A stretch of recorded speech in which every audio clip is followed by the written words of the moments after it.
In pubblicazione da oggi presso l'IRFIS Finsicilia l'avviso pubblico per i contributi straordinari per i danni causati dagli incendi dell'estate scorsa, una misura da circa 2.900.000 euro destinata a quanti hanno subito danni al patrimonio sia immobiliare che immobiliare a seguito dell'ondata di calore e degli incendi che hanno interessato a partire dallo scorso luglio le province di Catania, Messina, Palermo e Trapani, per i quali è stata emanata un'ordinanza a capo della Protezione Civile. Quindi, grazie al decreto della Regione, è stato costituito mediante un incremento del Fondo Sicilia un plafond destinato alla concessione di contributi di importo pari a 2,9 milioni di euro. L'IRFIS è stata incaricata di gestire le relative agevolazioni.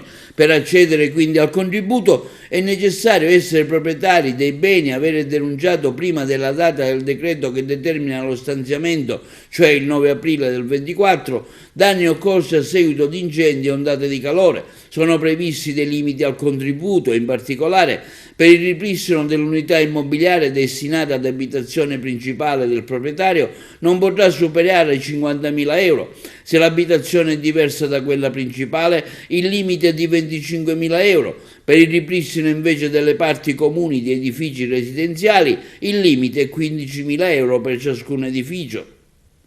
Mentre per il ristoro delle spese relative al ripristino o sostituzione dei beni mobili distrutti o danni ubicati nell'unità immobiliare danneggiata destinata ad abitazione principale del proprietario, il limite massimo è di 5.000 euro, in presenza di indennizzi assicurativi o altre tipologie di contributo corrisposti al richiedente da parte di altro ente pubblico per le medesime finalità. I massimali sono ridotti del 50%. L'avviso ovviamente è visionabile sul sito istituzionale dell'IRFIS.